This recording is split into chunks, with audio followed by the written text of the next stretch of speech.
In the late 90s and early 2000s, there was a boom of people adapting classic literature, whether it be a play or a novel, into a modern setting.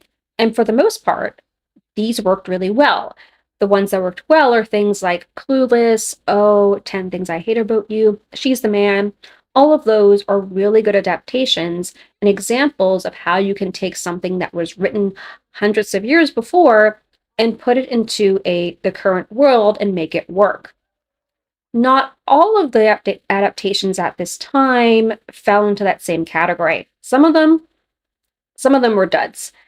I'd like to introduce you to one of those duds, MTV's Wuthering Heights. Where'd you go last night?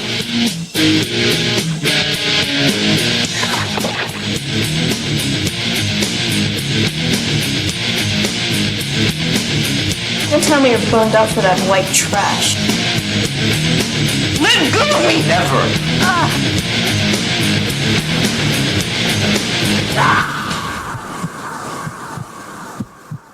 Now, before I get into MTV's version, just a little primer on the 1847 novel on which it's based. You might see Wuthering Heights as a romantic love story between Catherine and Heathcliff and the societal barriers as well as personal barriers and a bunch of other things that keep them apart.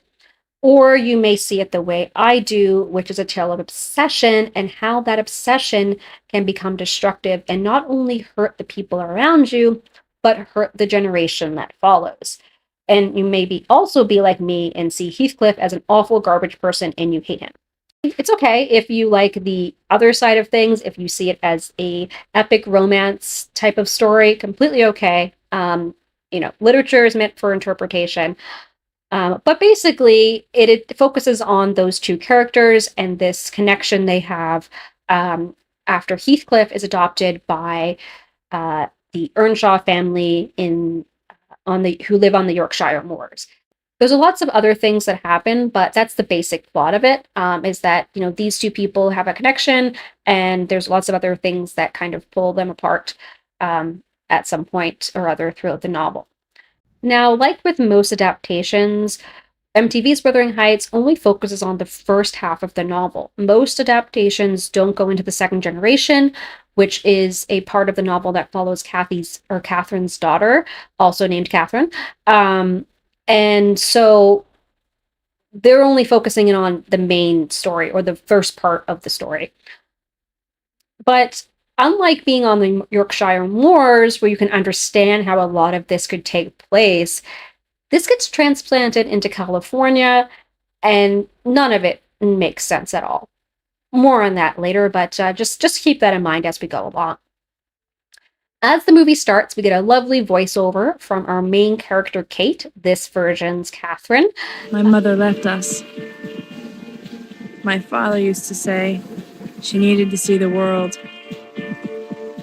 So he raised us himself in an old lighthouse that he spent most of his time restoring.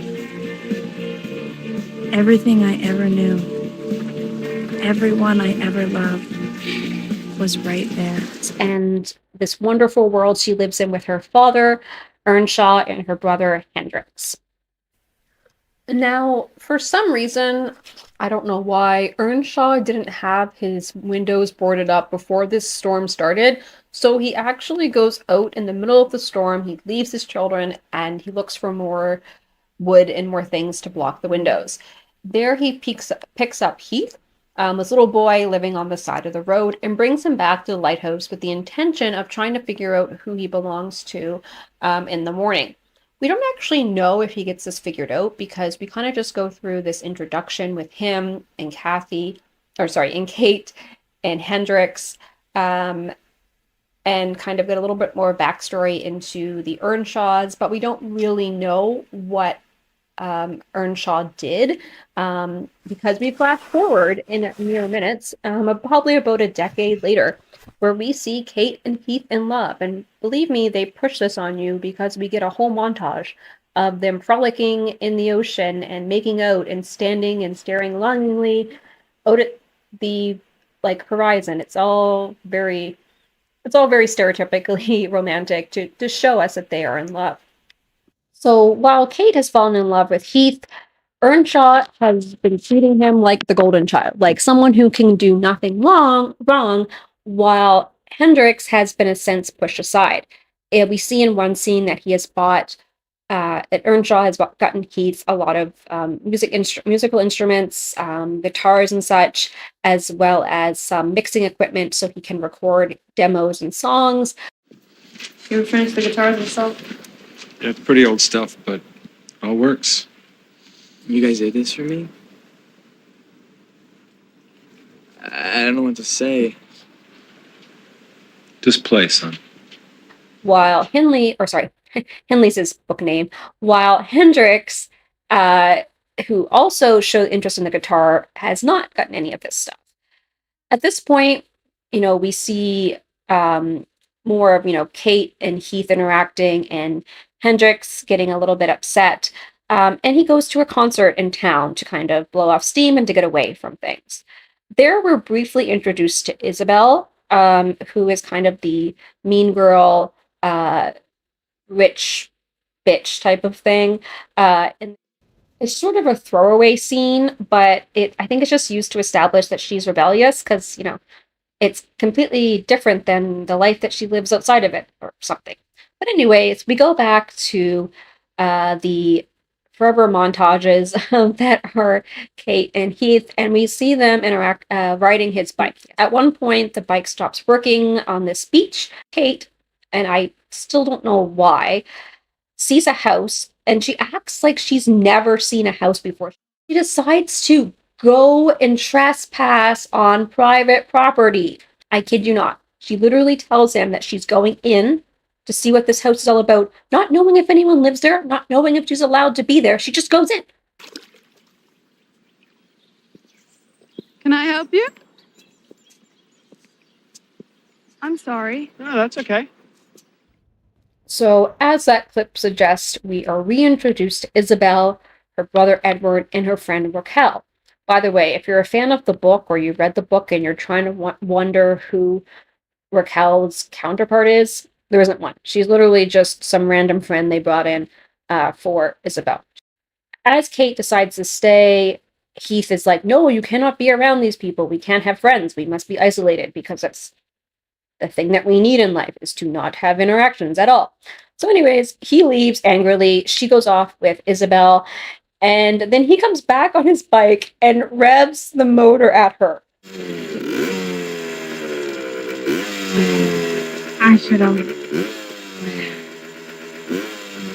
Sorry, maybe we can do something some other time. Some other time, of course. Like, I kid you not. This is what this man does. I'm like, oh my god, red flag, red flag, red flag, red flag. Edward, at this point, has become enamored with Kate. He's been spying on her through his telescope. It's all very creepy. And of course, Isabelle wants Heath because she wants something that maybe she shouldn't have. So after this incident, Kate and Heath have an argument where she basically tells him, like, dude, you're being obsessive. Like, you're being controlling. It's not a good thing. And he kind of gaslights her. Well, not kind of. He does gaslight her. Is I want more. That's amazing.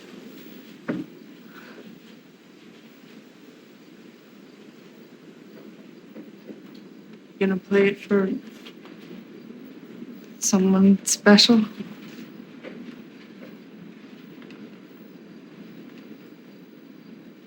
Yeah, I am.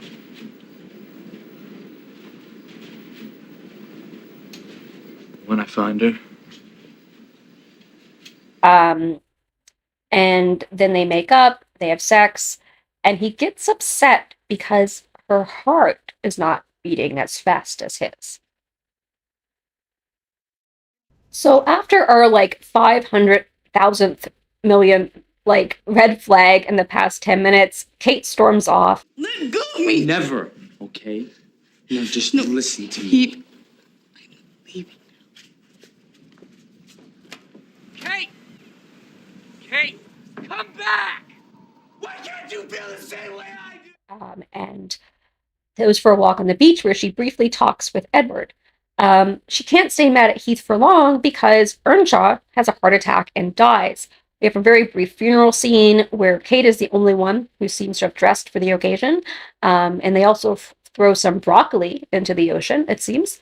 But naturally, she becomes upset and she becomes lost and can kind of be more influenced by Heath than she could before, because she literally is alone. And, for her, even if he's a creeper, he's a sense of safety. And she goes along with his way of thinking. We then find out that because of Earnshaw's will, Hendrix now owns everything. So he gets rid of all of Heath's uh, equipment in the shed, except for like a couple guitars, and basically kicks him out. But of course, Heath gets in a fight with him after he makes a rude comment about Kate. Kate doesn't overhear that. She just hears or just sees the fight. And so she tells Heath that he has to leave. Like, he can't be there. He has to go, because he basically tried to kill her brother. Heath doesn't really have anywhere to go, so he ends up hanging out in an alley. And Kate, after, again, feeling that she has no one there at the Heights anymore, decides to leave in her dad's truck, when she gets into a car accident. Of course, Edward is there. I don't know if he's the one who hit her, or she hit him, or how he was involved, but he is there. So instead of calling 911 or, maybe taking her to the hospital if his car was functional, he brings her to his parents' house where he lays her on their dining room table, because that's logical.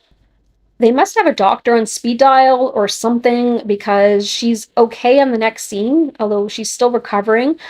She looks perfectly healthy, has a lot of color, and isn't paralyzed, so that's good. And then she has like some weird conversations with Edward where he basically tells her that he loves her. At the same time, Hendrix is blowing away money and throwing parties at the lighthouse, and Heath is living in the alley. At the same time, Isabelle realizes that her brother is, I guess, I don't want to use the word love, but I guess obsessed. We'll use obsessed with Kate. So she can use this to her advantage. So she decides to basically push him and Kate together, but at the same time get Heath. So she finds out from Raquelle that there's a party at the lighthouse, which she thinks that Heath might be at, and she goes to. Heath shows up because he thinks that Kate is still living there. And he thinks and someone tells him that she's dead, so he smells some random woman's sweater. And then Isabelle is like, actually, no, your Kate is not dead. She's actually at my house. My parents are throwing this party. Let's go. So she brings Heath to the party, and he confronts Kate in front of all these people and saying, like, just watch it. Yeah, it's awkward. Oh, I am Kate. Nice to meet you too. Nice to meet you. You're dead. They told me you were dead. Okay, listen. Stop playing my music! Heath. You've been here all this time. Listen, I was in an accident. These people took care of You belong with me! No! You belong with me! Why did you come here? So after this, we have the big I am Heathcliff speech, which is a really important part of the book, where Catherine acknowledges that she and Heathcliff are like the same person. They are so intertwined that there's no definition of where one ends and the other begins. The movie tries to replicate that, but it's not good. It's really bad. I don't want his love anymore. I don't. I don't want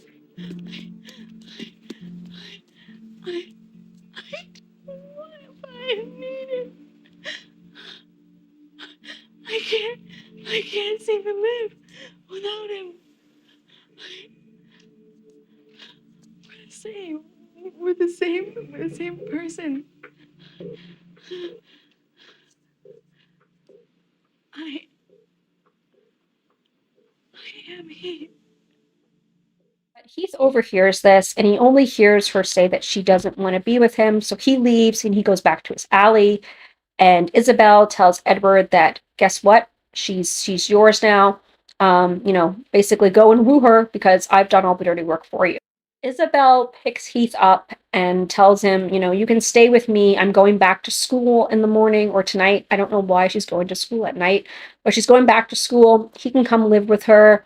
But then eventually, I guess he does decide to go with her because after she kind of sits with him in the alley, we see them walking to her dorm room. Yes, she's going to take him to her dorm room and hide him in there. A grown person in her dorm room. I don't understand how this is possible. I'd like to point out that at this point, I don't really know, and you'll see more of this in the next few scenes, like, you don't really know the timeline of this movie. So we see Heath move in with Isabelle. We also see a little bit of the I guess, courtship between Edward and Kate, but, like, there's no strict timeline. And then after this little part here, it gets even more confused. It seems like everything's happened in the span of, like, I don't know, maybe a month, but it's longer than that. But it just doesn't seem like that. It is just so weird. Like, I don't know. Anyway, so Heath is making music through all of this equipment.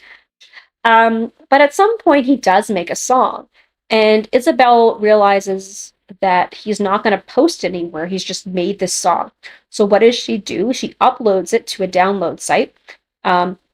Reminder, this is 2003, so we didn't have anything cool. So this is the only way that I guess people can find it. And then people start posting on message boards about it. But Heath finds out, so he angrily leaves to one of his songs playing in the background. I just sent you out into the world! You're gonna love me. Give me some words I can live by. This is the most, like, hilarious walk ever. I mean, I laugh every time I watch it. So his song is out there. It's getting a lot of attention. Again, I don't know how much time has passed, but he becomes signed, I guess, by a record label. He starts doing concerts. He has his own CD out. Again, I don't know how much time has passed, but he's out there. At the same time, Edward proposes to Kate and they get married. There's a really great scene with Hendrix. High five to Johnny Whitworth. He made this movie where he's basically drunk at the wedding. Bite me.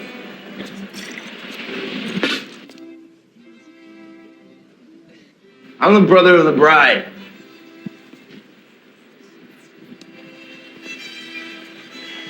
Did I already say bite me? I guess, question mark. At the same time this wedding is happening, Heath is holding a concert where Isabelle, who is there, who is clearly not well. She's sweaty and this looks like she, needs to have a good nap. He dedicates a song to Kate and somehow has her vocals. I don't know how he got that because, Hendrix sold everything. But he has Kate's vocals, dedicates a song to her, and Isabelle starts basically having a breakdown and starts screaming at random people at the concert. And I need all the love that I can get to. And I need all the love I can get. This song's for me! She's for me! And I need all the love that I can get to. She then goes back to her dorm room where she's met by the dean, who we've met in a couple previous scenes, who basically tells her, she's like, the thing is that, it's all about love. And the dean's like, no, the thing is that he didn't love you. She's trying to comfort her. Then Isabelle screams. And then the next scene we see her in, again, wearing the same outfit that she's currently wearing. So did she leave that concert and then go back to her dorm room and then go back to the concert? I don't know. But anyways, she basically tells Heath that Kate and Edward are now married And then she basically leaves. And that's it. We never see her character again. We don't know what happened to her. We don't know anything. We just know that she gives him the wedding invitation as kind of a way to say, ha ha ha. And that's it. Fast forward a little bit. Kate apparently doesn't know that Heath is a big-time rock star now, because while they're waiting to go onto their cruise ship, she sees a woman with a CD of Heath's, and she starts having a panic attack. She breaks the CD, and tells Edward that she can't go on the honeymoon, and they decide to stay there. I don't know what Kate does in her spare time, that she doesn't even read the news or see anything. If Heath is as big as this movie makes him out to be, she's had to have seen something. Like, does she just like not watch TV or not listen to the radio or not read any media? Or even like, do they not just go out in the world? Like, anyways, so they decide to honeymoon at the house, and Heath then buys back the Heights from the bank because Hendrix apparently has not been paying his bills. He fixes it up, and then Kate realizes that he lives there. So at the same time, so does Edward, and he becomes even more controlling. He is worried that Kate is going to leave him for Heath. Where'd you go last night? Nowhere. Went for a walk. Somehow I just don't think so. I need some time alone.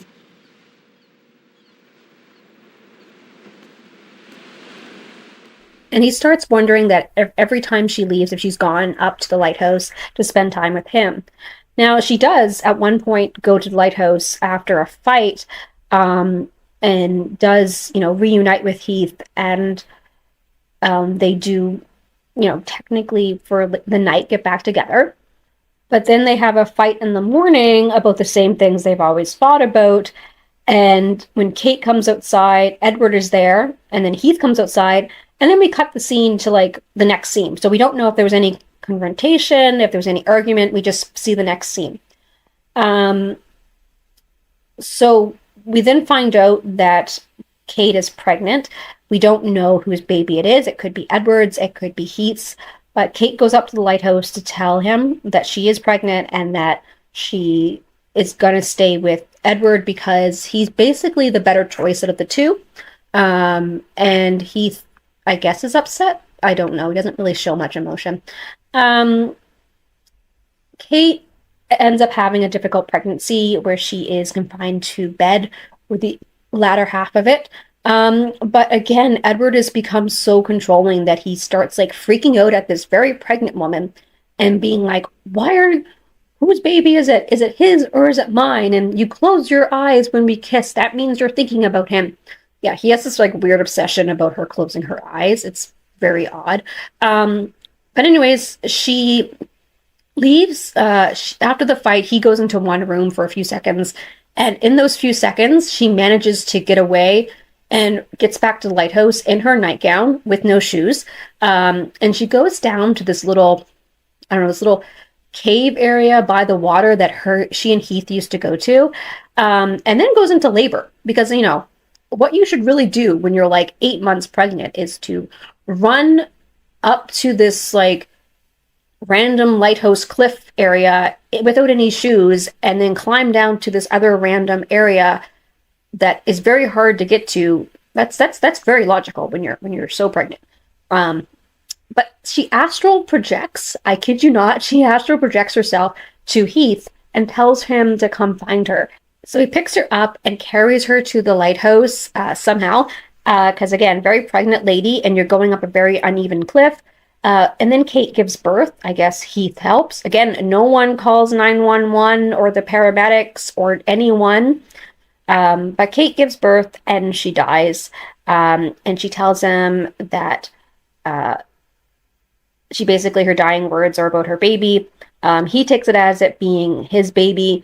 And then he sets off raising the kid. We flash forward, I guess, another 8 or so years.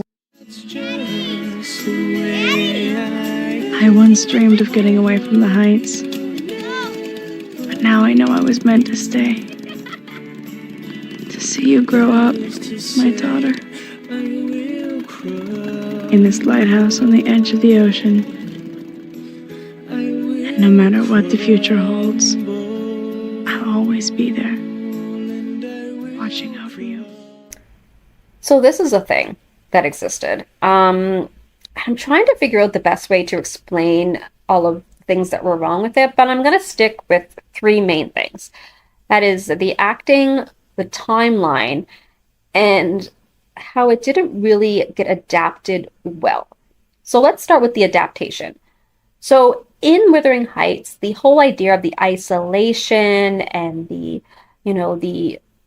fact that, people were drawn together because they didn't have a lot of social interactions is believable because it takes place on the Yorkshire moors.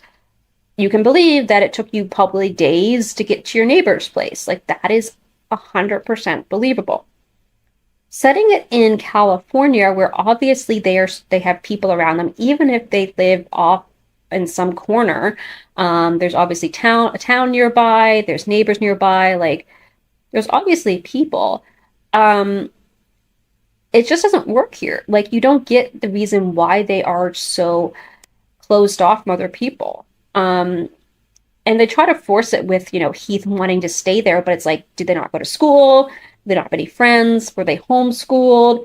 Are they part of some weird cult? Like, there needs to be some backstory there to explain it so it fits in with the context of the movie, but also still plays homage to its source material. And just having them be at this lighthouse and like not really knowing how to interact with people just doesn't work. Like, it seems really jarring when Kate goes in randomly into someone's like house because she doesn't think, she's so amazed that the house is there. Like, it's just like, are you okay? What's wrong? Why haven't you never seen a house before?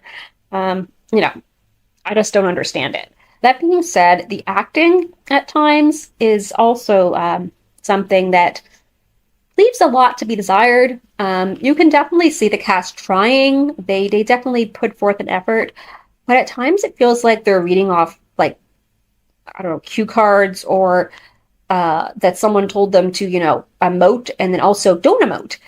So yes, this movie is made for TV, but as a whole, it clocks in at an hour and 30 minutes. And an hour and 30 minutes is not enough to even tell the first half of the novel. Like I said, there's a lot of questions that I had about certain, like, plot choices for the movie. But also, there's just this timeline just doesn't seem to make sense. And I did hint at that earlier on. It's not as bad in the first half of the movie, but after Heath becomes famous, you just have so many questions about what's going on and why, how much, like, has it been a year? Has it been a month? Like, for example, okay, Isabelle puts his song online. It gets popular really quickly. He gets a record deal. He gets a concert. He gets posters. He gets a CD. He probably has multiple concerts.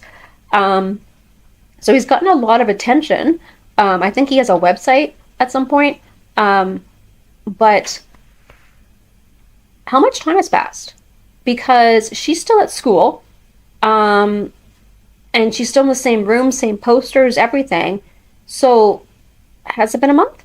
Like, has it been a year? Has it been a couple years? I'm confused. Like, and also, like, Edward and Kate have gotten married. How much time has passed since her accident? Again, a couple weeks? A day? Someone tell me, because I don't know. I want to end this video by saying I definitely think there can be a good modern adaptation of Wuthering Heights, but there has to be a lot of tweaks and a few changes and just like things that better explain how this fits in our modern world, or how or why these characters do what they do. Basically, just give us more character development and backstory. I also feel like it has to be a miniseries, but that's just because, if you're going to adapt a book, adapt the whole thing. But basically, just kind of trying to transport everything and throwing a new coat of paint, in the sense of like, okay, Heathcliff is now a rock star and they live in a lighthouse. Just that new coat of paint on things isn't going to work. It's not going to make Wuthering Heights a good modern adaptation.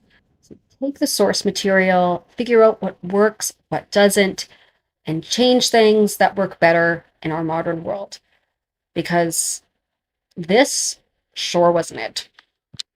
Some days you shine, some days you're gutter, other days you shrine. Some days you're theirs, some days you're